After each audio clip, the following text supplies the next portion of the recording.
اب دیکھیں اسرائیل میں کیا ہو رہا ہے، کیا ہم کوئی بے غیرت ہیں مسلمان؟ کیا ہو رہا ہے وہاں، اور کھل کر وہ ظلم کر رہے ہیں، لیکن ہم سب بیٹھے ہوئے ہیں۔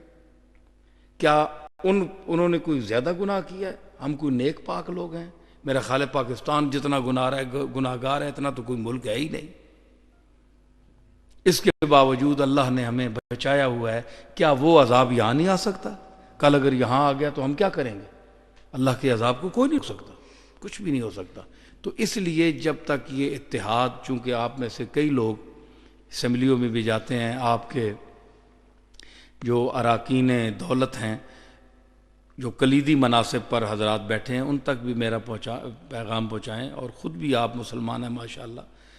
تو اللہ اور رسول، قانون قرآن جو ہے، رسول اللہ کا جو نظام ہے، یہ ایک درد اٹھنا چاہیے، اور جب تک یہ نہیں ہوگا خدا جانے ہمارے ہاتھ سے پاکستان بھی نہ چلا جائے۔ لوگ کہتے ہیں، یہ بڑا میں جملہ کہنے والا ہوں، آپ سب لوگ سنیں، کہ لوگ کہتے ہیں کہ پاکستان کا وجود ضروری ہے۔ میں کہتا ہوں کہ ہمارا وجود پاکستان سے نہیں ہے، ہمارا وجود اسلام سے ہے۔ بڑا لمحہ فکریہ ہے۔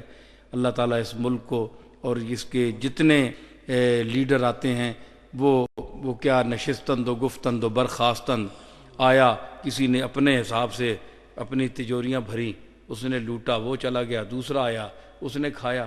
تو یہ ایک لوٹ گھسوٹ ہے، اس میں نہ کوئی ملک ہے، نہ کوئی ملت ہے، نہ اسلام ہے، نہ دین ہے۔ اور پھر اللہ تعالیٰ دیکھیں مسلط ہے ہمارے سامنے، افغانستان کے حالات دیکھیں، سر پر ہے، امریکہ سر پر ہے، خوف ہمیں کھا گیا دشمن کا، ہمارے اندر ایمان ہی نہیں رہا۔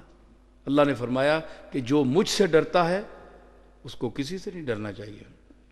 سب سے بڑی ذات اللہ کے بعد حضور علیہ الصلوۃ والسلام کی ذات ہے۔ آپ سے بڑھ کر کوئی دنیا میں کوئی محترم شخصیت نہیں ہے اللہ کے بعد، لیکن ہمیں حضور کے لیے بشمول سید الانبیاء یہ حکم کہیں نہیں ہوا کہ رسول اللہ سے تم ڈرو۔ اطاعت کا حکم ہوا ہے، لیکن حضور سے ڈرنے کا حکم نہیں ہوا ہے جی، حضور سے ڈرنے کا حکم نہیں ہوا۔ اتنی شان ہے آپ کی، لیکن فرمایا ڈرو تو مجھ سے ڈرو۔ کیوں؟ ہوا اہل التقوی و اہل المغفرہ، بخشنے کے قابل صرف میں ہوں۔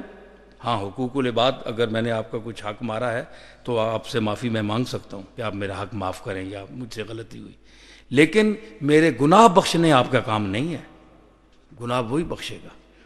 تو وہ تقوی، ڈرنے کے قابل بھی وہی ذات ہے، اور بخشش کے قابل بھی وہی ہے۔ یہ چیز ہے جی، اللہ تعالیٰ بس سمجھتا